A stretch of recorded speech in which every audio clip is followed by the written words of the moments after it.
Hello दोस्तों, मैं दिनेश प्रसाद और विश्वेश्वरी स्टडी सेंटर के यूट्यूब चैनल में आपका स्वागत है। जैसे कि हम बात करते हैं कि आज हमारा हिंदी का तीसरा लेक्चर होगा, यानी डे 3 हिंदी का जो लेक्चर होगा उस पे हम लोग बात करने वाले हैं। डे 2 में हमने बात किया था वर्ण के बारे में। वर्ण के के आधार पर, वर्णों का जो उच्चारण हम लोग करते हैं उसके आधार पर हम वर्ण को अलग अलग हिस्से में बांटे थे, जिसमें से पहला हम लोग बात किए थे स्वर वर्ण के बारे में। आज हम लोग दूसरा पार्ट जो व्यंजन वर्ण है, उच्चारण के आधार पर जो वर्ण का दूसरा पार्ट होता है जिसको हम लोग व्यंजन वर्ण कहते हैं, उसके बारे में आज डिस्कस करने वाले हैं। तो चलिए आज हम लोग स्टार्ट करते हैं व्यंजन वर्ण के बारे में। तो सबसे पहले आपको ये स्लाइड में दिख रहा होगा कि व्यंजन वर्ण, ये स्लाइड में आपको दिख रहा है। आज हम लोग बेसिकली इसी टॉपिक को कवर करने वाले हैं। ठीक है, व्यंजन वर्ण किसको कहते हैं ये पहले भी क्लास में डिस्कस कर लिए हैं, लेकिन आज हमारा प्रॉपर व्यंजन वर्ण के बारे में बात होने वाला है, तो इसलिए थोड़ा सा फिर से हम लोग बात करेंगे व्यंजन वर्ण की परिभाषा के बारे में। उसके बाद फिर हम लोग इसके अलग अलग जो प्रकार हैं उस पर डिस्कस करेंगे। ठीक है, तो आज के स्लाइड में आपका जो पहला स्लाइड है इसमें लिखा हुआ है व्यंजन वर्ण। तो इसके बाद हम लोग दूसरे स्लाइड में आते हैं, तो यहाँ पर लिखा हुआ व्यंजन वर्ण की परिभाषा। ठीक है, तो चलिए हम लोग व्यंजन वर्ण की परिभाषा को समझते हैं कि व्यंजन वर्ण की परिभाषा क्या होती है और इसको आप कैसे डिफाइन करते हैं। ठीक, व्यंजन वर्ण को स्टार्ट करने से पहले थोड़ा हम लोग बैक क्लास के बारे में बात करते हैं। वहाँ पर हम लोग बात किए थे स्वर वर्ण। ठीक, स्वर वर्ण की परिभाषा में हम लोग क्या देखे थे कि ऐसे वर्ण जिसका उच्चारण करने में किसी दूसरे वर्णों की सहायता नहीं लेनी होती है उसको आप क्या कहते हैं, स्वर वर्ण कहते हैं।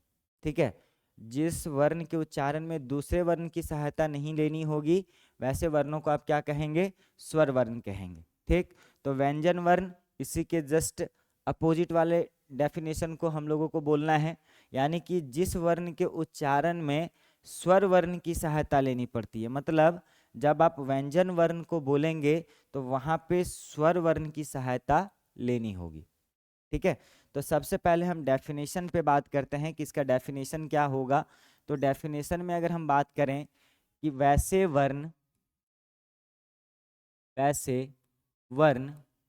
जिसके उच्चारण में दूसरे या स्वर वर्ण की सहायता लेनी होती है उसे व्यंजन वर्ण कहते हैं। ठीक, यानी व्यंजन वर्ण का जब भी आप उच्चारण करेंगे तो वहाँ पे स्वर वर्ण का सहायता लेना ही पड़ेगा। तो वैसे वर्णों को हम क्या कहते हैं, व्यंजन वर्ण कहते हैं। दूसरा चीज कि ये जो व्यंजन वर्ण है ये स्वतंत्र नहीं होते, व्यंजन वर्ण स्वतंत्र नहीं होता। ठीक, स्वतंत्र नहीं होते हैं। ठीक, तो ये इसका क्या हो गया, डेफिनेशन हो गया। ठीक है, तो यहाँ पे अगर हम समझे, जैसे हम कोई अक्षर लिखते हैं का को अगर आप बोलते हैं तो का को जब आप बोलेंगे तो इसके साथ आ का जो उच्चारण है वो ऑटोमेटिक आता है। जैसे आप का बोलिए का, तो आ भी इसके पीछे आया। तो का जो है वो का बनता कैसे है, तो का हलंत आ, ये का जो है हलंत लगा करके जब इसमें आ जोड़ेंगे तो ये क्या बन जाता है, का बन जाता है। तो ये तो का तो व्यंजन वर्ण का पार्ट है, जब आप इसको बोलते हैं तो इसके साथ आपको अ लगाना पड़ता है, और अ जो है वो किसका पार्ट है, स्वर वर्ण का पार्ट है। यानी कि अगर आप इसको बोलना चाहते हैं तो इसके साथ आपको अ बोलना जरूरी है, तभी जा कर के ये हमारे लिए क्या बनेगा, का बन पाएगा। अगर आप आ के बिना का उच्चारण कर लेते, अगर आ के बिना का उच्चारण हो जाता तो कहीं ना कहीं का भी किसका पार्ट होता, तो वो स्वर वर्ण का पाठ होता, क्योंकि फिर वो क स्वतंत्र हो जाता ना, वहां पे अ की आवश्यकता नहीं होती। ठीक है, तो यहाँ पर आप डेफिनेशन में ही लिखे हैं कि जिस वर्ण को बोलने के लिए स्वर की सहायता लेनी होती है, यानी स्वर वर्ण का सहायता आप ले लिए इसको बोलने के लिए, तो ये क्या स्वर वर्ण होगा? क्या नहीं होगा, ये क्या होगा? व्यंजन वर्ण होगा। ठीक है, तो ये याद रखिएगा कि जिस वर्ण को उच्चारण करने में स्वर की सहायता लेनी होती है, वैसे वर्णों को आप क्या कहते हैं? व्यंजन वर्ण कहते हैं। ठीक है, तो यहां से हमें डेफिनेशन समझ में आया। दूसरा चीज, व्यंजन वर्ण स्वतंत्र नहीं होते हैं, ये स्वरों के साथ हमेशा मिला हुआ होता है। क्लियर है? तो चलिए, ये डेफिनेशन अगर आपको समझ में आया तो हम लोग आगे के बारे में बात करते हैं कि आगे के स्लाइड में क्या है। अब यहाँ पे बात आया व्यंजन वर्णों की कुल संख्या। जैसे यहाँ पर आप देख पा रहे हैं, एक स्लाइड में आपको लिखा हुआ है, पहले हेडिंग में बात करें तो व्यंजन वर्ण की संख्या। तो इसको समझने के लिए आपको पहले समझना होगा वर्णमाला। वर्णमाला, अगर हम आपसे पूछें कि वर्णमाला की कुल संख्या कितनी है? 52। ठीक है, कितनी? 52। इस 52 में जब हम उच्चारण के आधार पे देखें तो पहला प्रकार आया था स्वर वर्ण। ठीक, स्वर वर्ण में हम लोग कुल संख्या देखे थे 13, कुल संख्या 13। तो ये 52 जो मिलके बना है वो कहीं ना कहीं उस समय हम लोग स्वर को भी लिखे थे, यानी आ ई ये सब लिखे, उसके बाद कखा गघा, उसके बाद पूरा आप जब लिखते हैं तो टोटल संख्या हो जाता है 52। उस 52 में से जो आ ई उ री ए आय ओ आओ अंग आ, ये जो था ये स्वर वर्ण का पाठ था। तो वहां से अगर हम आ को ई उ और री, उसके बाद ए आई ओ आओ अंग आ, ये किसका पाठ था? ये स्वर का पाठ था ना। तो टोटल तो 52 हो रहा था, इस 52 में से अगर हम इसको हटा दें तो जो बचेगा वो रेस्ट हिस्सा क्या बचेगा? व्यंजन वर्ण बचेगा। यानी कि 52 में से हम कितना हटाना है? तो ऊपर में देखिए ये 7 का ग्रुप बनेगा और ये 6 का ग्रुप, यानी टोटल स्वर में हम 13 डाले थे। ठीक है, 52 में से 13 किसका था? स्वर वर्ण का पाठ था। तो 52 में से हम 13 घटा दिए तो बचा कितना? 39। ठीक, बचा कितना? 39। तो ये जो 39 है ये क्या है? यही आपका व्यंजन है। ठीक है, क्या है? यही आपका व्यंजन वर्ण है। ठीक, तो यहां पर आपको बताना है कि व्यंजन वर्णों की कुल संख्या कितनी होगी? तो व्यंजन वर्णों की कुल संख्या 39 होगी। ठीक, अभी हम लोग देखेंगे कि कौन कौन सा, लेकिन पहले हम लोग लिख लेते हैं 39। अब कौन कौन सा व्यंजन वर्ण होगा? जैसे का, खा, गा, घा, अंगा, चा, छा, जा, झा, इया, उसके बाद टा, था, डा, ढा, मूर्धन्य, ता, था, दा, धा, दंतना, पा, फा, बा, भा, मा, या, रा, ला, वा, तालिपशा, मूर्धनसा, दंतसा, हा, छा, त्रा, ज्ञा, त्रा, अड़ा और ढा। ये जो टोटल है इसकी संख्या कितनी है? इसकी संख्या है 39। यानी ये जो 39 है ये व्यंजन वर्णों की कुल संख्या है। ठीक, अब अगर आपसे पूछेगा कि व्यंजन वर्णों की मूल संख्या कितनी है, तो यहाँ पर व्यंजन वर्ण में जब मूल संख्या के बारे में बात आए तो यहाँ से छंजोगी, छ, त्रा, ज्ञा ये 3 हटा दीजिएगा, और स्रा, अड़ा और ढ़ा ये 3 हटा दीजिएगा। तो 3 3 6 हटा दें, अगर 39 में से 6 हटा देंगे तो जो बचेगा वो आपका क्या हो जाएगा? मूल संख्या हो जाएगा। यानी कि अगर हम यहाँ पर ये लिखे का, ख, ग, घ, अंगा, चा, छ, ज, झ, इया, ट, ठ, ड, ढ, मूर्धन्य। उसके बाद त, थ, द, ध, दंतना, प, फ, ब, भ, म, या, र, ल, व, तालिप्सा, मूर्धन्य, दंत सा, हा। ये जो है ये क्या है, ये मूल संख्या है किसकी, तो व्यंजन वर्णों की मूल संख्या। ठीक, कितनी हो गई, 33। हटाए किसको किसको, तो यहां पर हटाए छ को हटाएं, उसके बाद त्रा को हटाएं, उसके बाद ज्ञा को हटाएं, स्रा को हटाएं, अड़ा को हटाएं और ढ़ा को हटाएं। इस 6 को हम लोग मूल संख्या में हटा दिए तो टोटल कितना बच गया हमारा, टोटल बच गया 33। और जो 33 बचा वो क्या था, व्यंजन वर्ण की मूल संख्या। ठीक अब बात करते हैं कि जब 39 था तो ये कुल व्यंजन वर्ण वाला बना, यानी कुल व्यंजन वर्ण बना। जब ये 33 हुआ तो व्यंजन वर्णों की मूल बन गया। ठीक, तो ये 6 जो हटा वो क्यों हटा, इसके बारे में जब इसका पाठ के बारे में बात करेंगे कि व्यंजन वर्ण का कितना प्रकार होता है, तब फिर आपको यहाँ से समझ में आएगा कि इन 6 को हम हटाए क्यों। केवल अभी इतना ध्यान रखिएगा कि 52 में से जो 13 हम स्वर को दिए तो 39 बचा।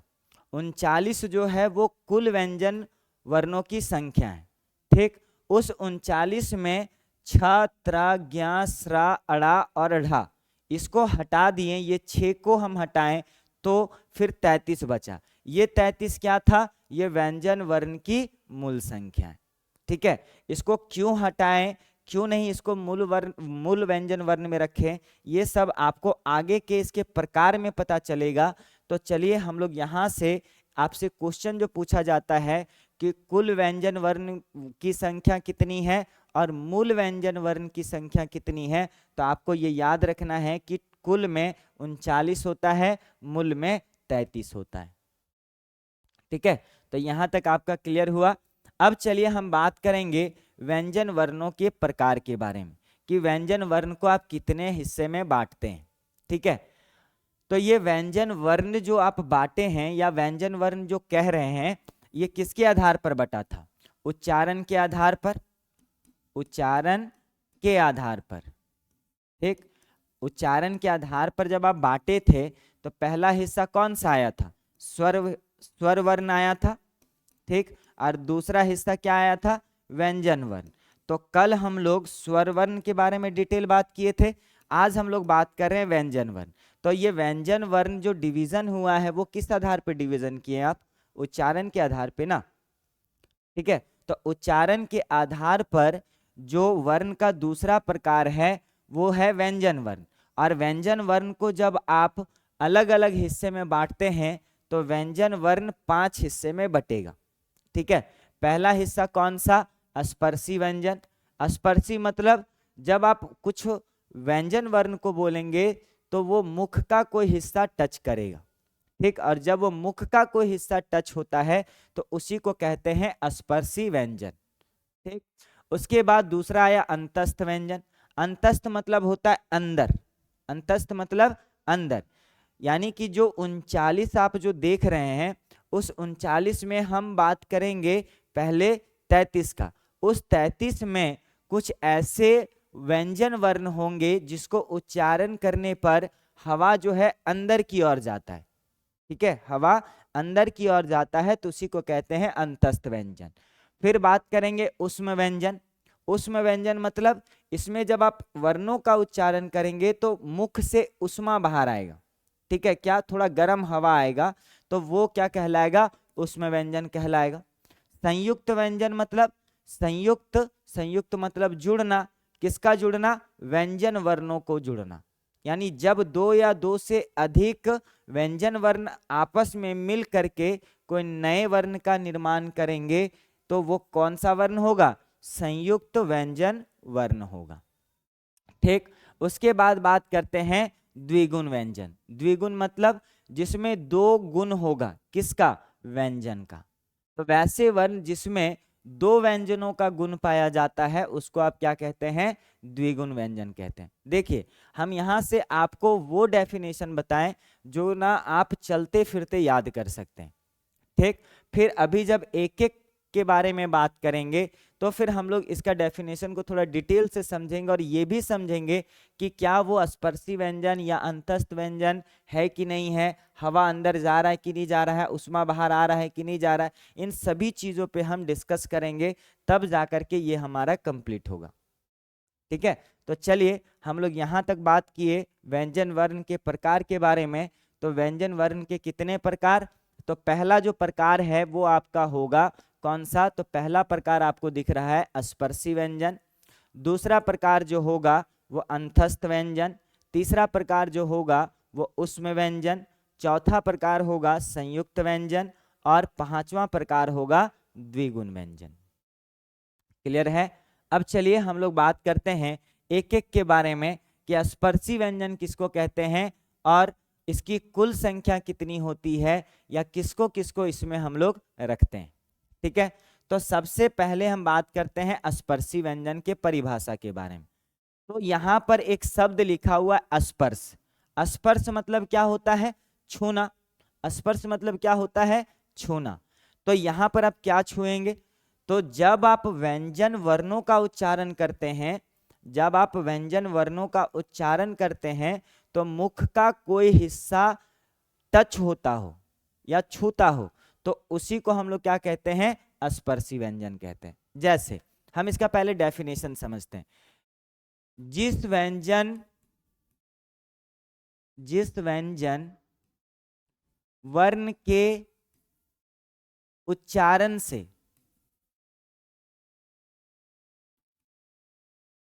मुख का कोई हिस्सा स्पर्श होता है, स्पर्श होता है, उसे स्पर्शी व्यंजन कहते हैं। ठीक, यानी जब इस व्यंजन वर्ण का उच्चारण करेंगे तो मुख का कोई हिस्सा टच होगा तो उसको आप क्या कहते हैं? स्पर्शी व्यंजन कहते हैं। जैसे अब हम लोग इस पे पहले हम बात करते हैं कुल संख्या और मूल संख्या।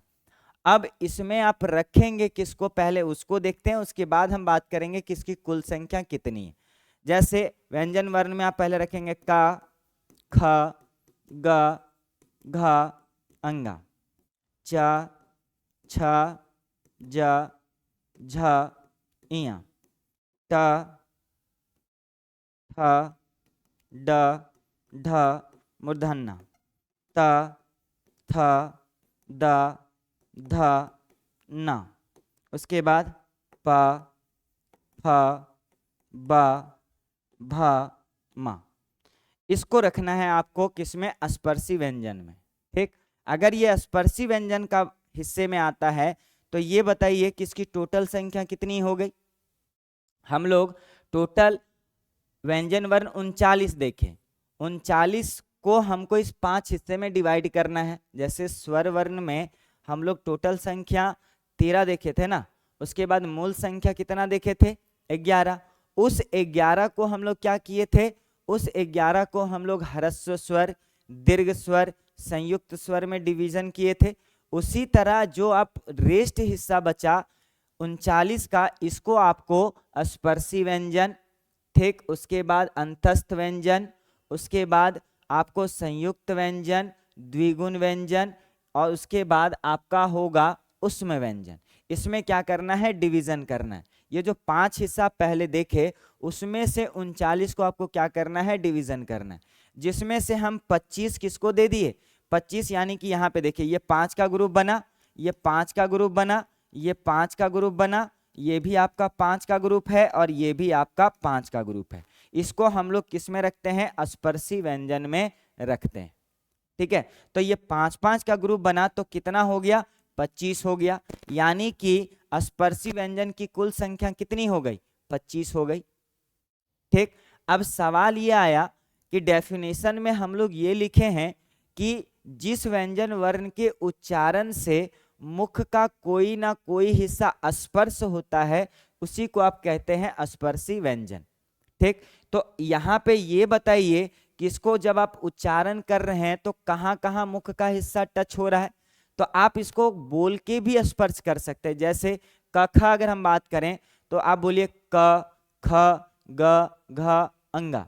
अब आपको ना ऐसे नहीं महसूस होने वाला, आपको लगेगा सब तो यहीं से बोल रहे, चा छा जा जा इया सब तो मुख से ही बोल रहे हैं और पता नहीं चल रहा है कहाँ पे टच हो रहा है।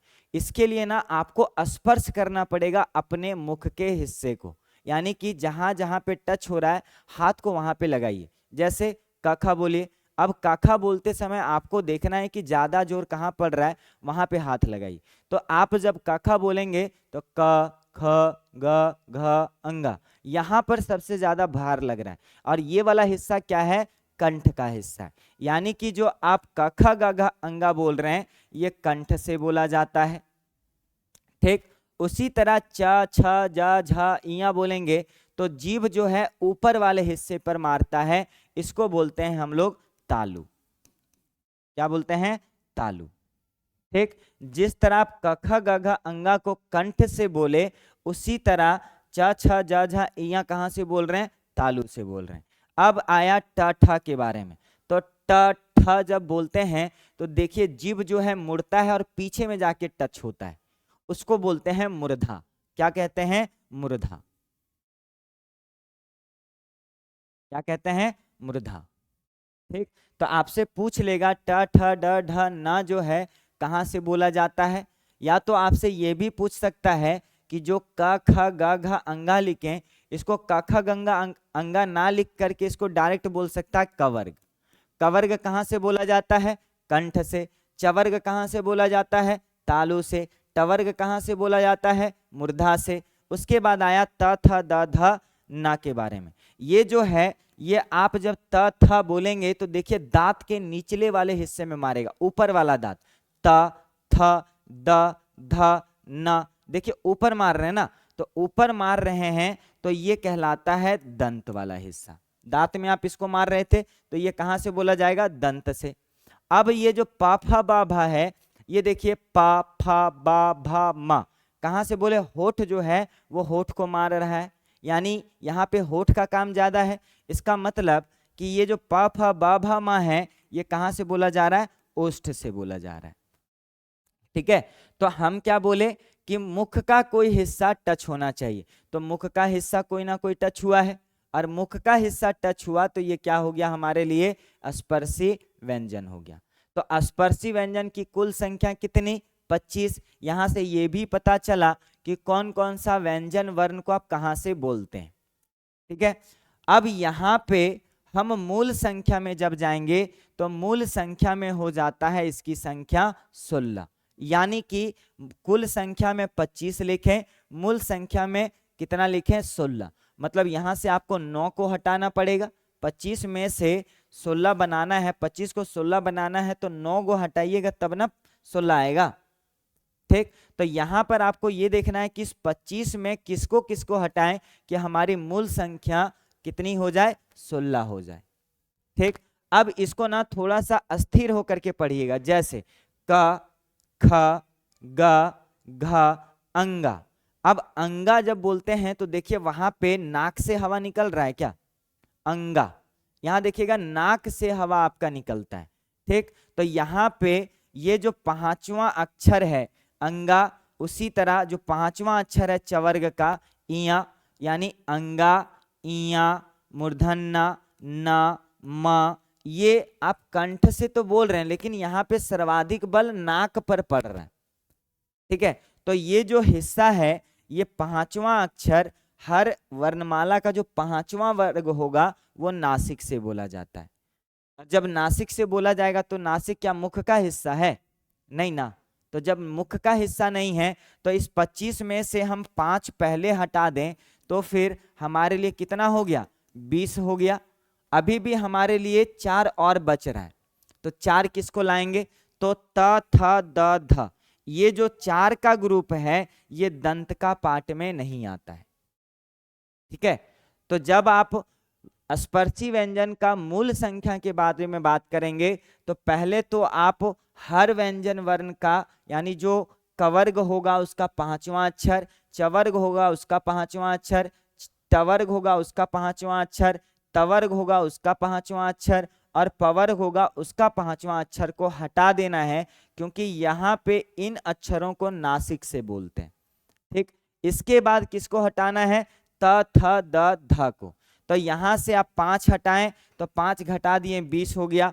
त थ द ध हटाएं तो 4 और हटेगा तो बच कितना जाएगा? 16। तो मूल संख्या कितनी हो गई? 16 हो गई। अब कौन कौन आएगा? तो यहां पर आप देखिए का आएगा, खा आएगा, गा आएगा, घा आएगा, क्योंकि अंगा कहां से बोला जा रहा है? नासिक से बोला जा रहा है।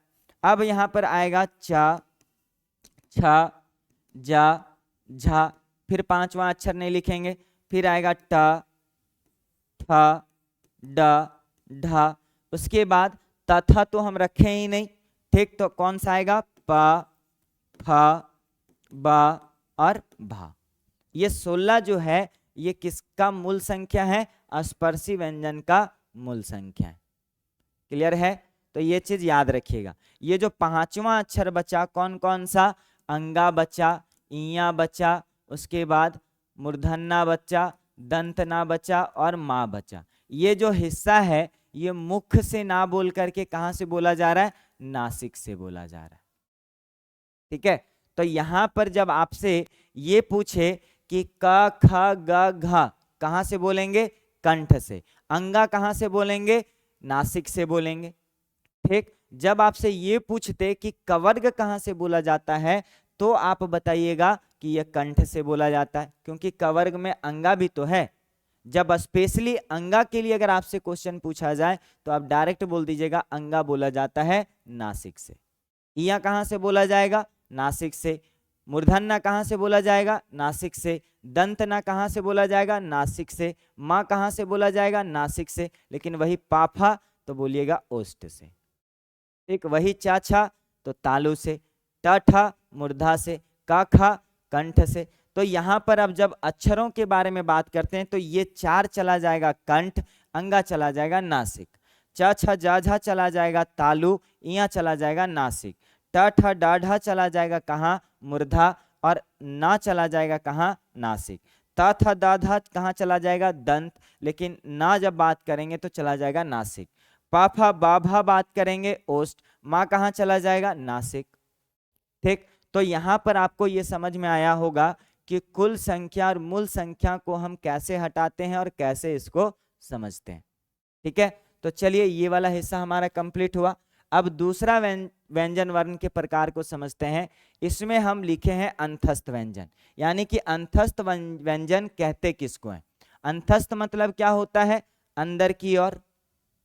ठीक, अब यहां पर हम लोग 39 टोटल व्यंजन वर्ण कितना था? 39 ना। 39 में तो हम 25 ऐसे ही खत्म कर दिए, वो स्पर्शी व्यंजन को दे दिए। अब बचा कितना? 14। इस 14 में से हमको देखना है कि अंतस्थ व्यंजन कौन सा होगा। ठीक, अब सबसे पहले बात करते हैं अंतस्थ व्यंजन, यानी अंतस्थ मतलब होता क्या है। इस शब्द को पहले डील कीजिए, ऑटोमेटिक आप यहाँ पे समझ जाइएगा।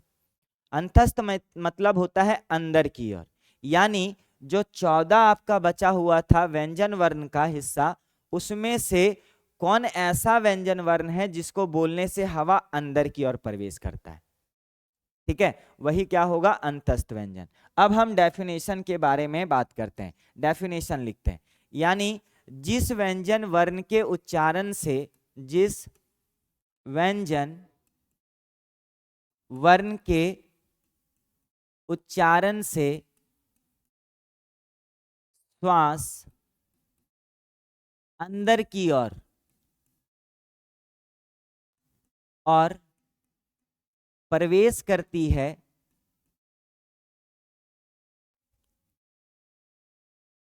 है उसे अंतस्थ व्यंजन कहते हैं। अब इस 14 जो हमारा बचा हुआ था उसमें से आपको देखना है कौन कौन सा बचा हुआ है। या, र, ल, व, तालिब सा, उसके बाद मूर्धन सा, दंत सा, हा, संजोगी छ,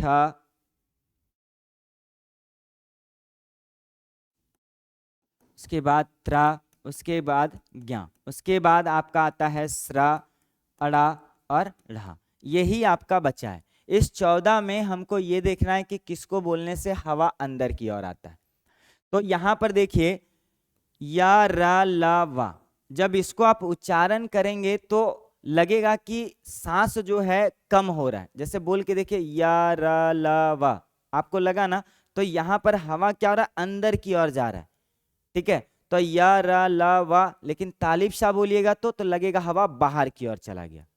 ठीक, तो यहां पर आप क्या देख रहे हैं, या, रा, ला, वा, आपको खुद भी ये महसूस हो रहा होगा कि हवा जो है वो कम हो रहा है हमारे पास से। ठीक है, बोलने में थोड़ा सा दिक्कत लगेगा। तो यहां पर ये या, रा, ला, वा जो है वो जब आप इसको बोलते हैं तो हवा अंदर की ओर प्रवेश कर रहा है, इसलिए इसको हम लोग क्या बोलते हैं, अंतस्थ व्यंजन कहते हैं।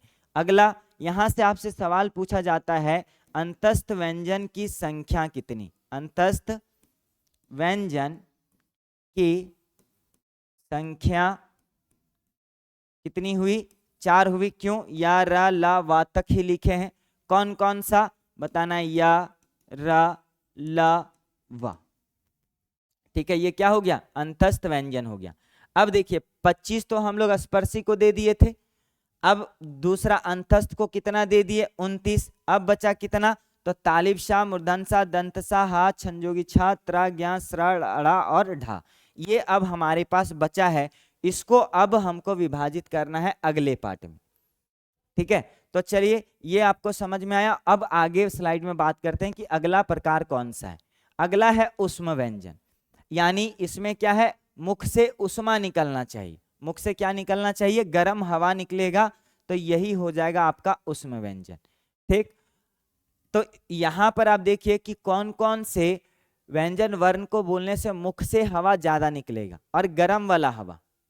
ठीक है, तो बोलिए तालिब सा, थोड़ा गर्म लगा, मूर्धन सा, दंत सा, हा। तो जब आप बोलते हैं इसको तालिब सा, मूर्धन सा, दंत सा, हा, तो यहाँ आपके मुख से हवा गर्म निकलता है। ठीक है, तो उसको हम लोग क्या बोलते हैं, उष्म व्यंजन कहते हैं। ठीक, अब इसका डेफिनेशन लिखते हैं। जिस व्यंजन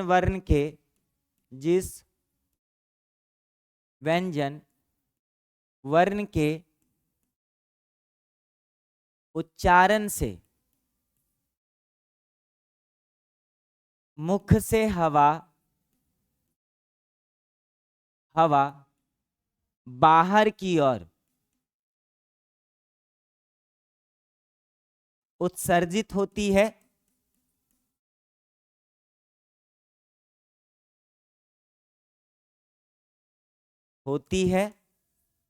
उसे उष्म व्यंजन कहते हैं। इसकी संख्या कितनी, तो उष्म व्यंजन की संख्या, उष्म व्यंजन की संख्या 4। कौन कौन सा, तालिब सा, मूर्धन सा,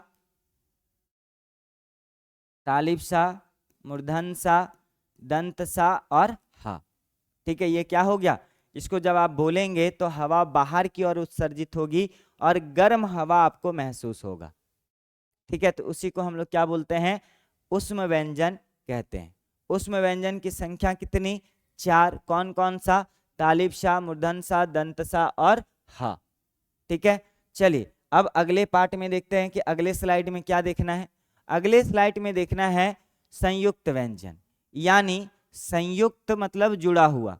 किसका जुड़ा हुआ, व्यंजन का जुड़ा हुआ हिस्सा।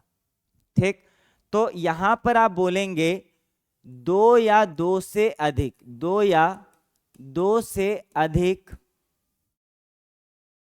व्यंजन वर्ण आपस में मिलकर नए व्यंजन वर्ण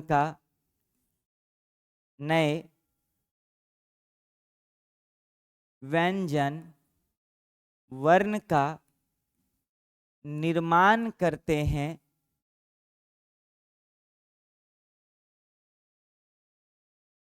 उसे संयुक्त व्यंजन कहते हैं। ठीक, अब इसको पूछेगा संयुक्त व्यंजन की संख्या कितनी।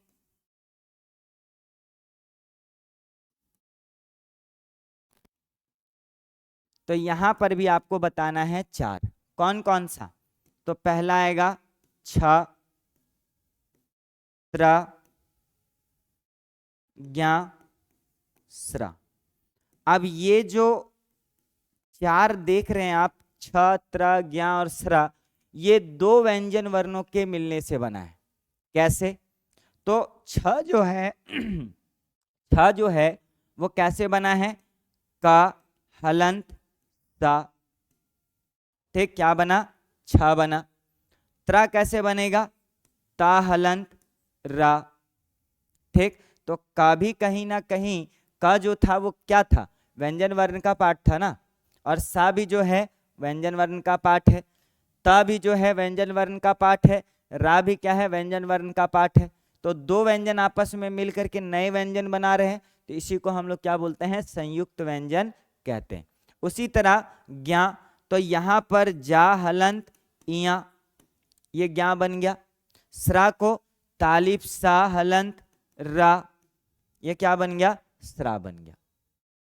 ठीक है, तो यहां से आपको याद रखना है कि संयुक्त व्यंजन की संख्या कितनी होती है?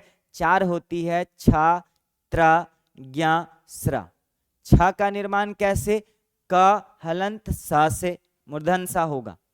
ठीक, उसके बाद त्र का त, हलंत, रा से, उसके बाद ज्ञ, जा, हलंत, इया से, उसके बाद स्र, तालिब, शा, हलंत, रा से। तो ये क्या हो गया? संयुक्त व्यंजन का पाठ हो गया। ठीक, अब अगले स्लाइड में बात करते हैं। अगले स्लाइड में है द्विगुण व्यंजन। द्विगुण मतलब 2 गुण, जिसमें 2 व्यंजनों का गुण पाया जाता है। अब यहां पर बात करना है, पहले डेफिनेशन लिख लेते, एकदम सिंपल सा डेफिनेशन। जिस व्यंजन वर्ण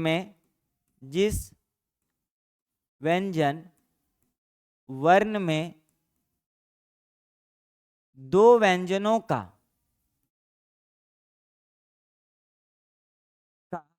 गुण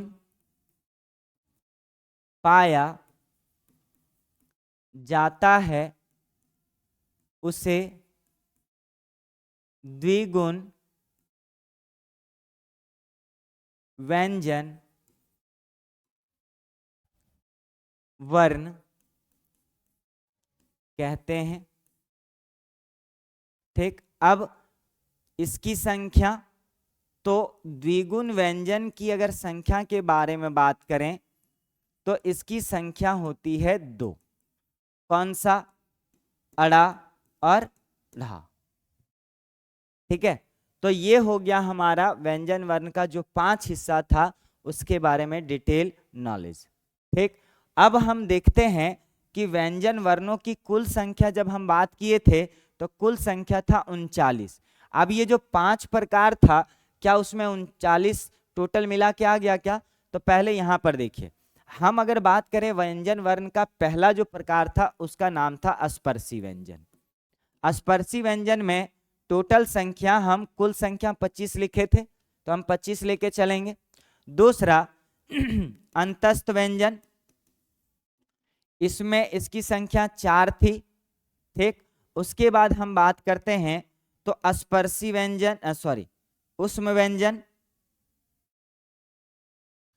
स्पर्शी व्यंजन 25, अंतस्थ 4, उसके बाद उष्म व्यंजन, ये भी 4, उसके बाद संयुक्त व्यंजन, ये भी 4, उसके बाद आपका है द्विगुण व्यंजन, ये 2। अब देखिए क्या टोटल 39 हुआ क्या, तो 25 4 29, 4 33, 4 37 और 2 39। काम कंप्लीट। यानी उच्चारण के आधार पर हम जो वर्ण को डिवीजन किए थे स्वर वर्ण और व्यंजन वर्ण में, तो टोटल वर्णमाला था 52, जिसमें से आप स्वर को दे दिए 13 और व्यंजन आपका हो गया 39। तो क्या यहाँ से 52 आया? 52 आया। इसका मतलब कि हम अभी तक जो भी पढ़े वो सब सही पढ़े। ठीक है, तो आज के क्लास में हम लोग व्यंजन वर्ण को केवल समझने वाले थे, तो आज हम लोग व्यंजन वर्ण को समझ पाए। कल हम लोग बात करेंगे अलग अलग आधारों पे जो दूसरा आधार था, जिसमें हम लोग बात करेंगे तारत्व के आधार पर और वायु संवेग के आधार पर वर्ण का विभाजन। ठीक है, तो चलिए आज ये हमारा था व्यंजन वर्ण का लेक्चर, जिसमें हम लोग व्यंजन वर्ण के बारे में डिटेल से बात कर पाए। अब दूसरे लेक्चर में हम लोग दूसरे आधार पर वर्णों को बांट करके अध्ययन करेंगे। तो चलिए आज के लिए थैंक यू। लेकिन जाने से पहले अगर आपको हमारा वीडियो पसंद आ रहा है तो प्लीज़ हमारे चैनल को लाइक, शेयर और सब्सक्राइब जरूर करें। चलिए थैंक यू।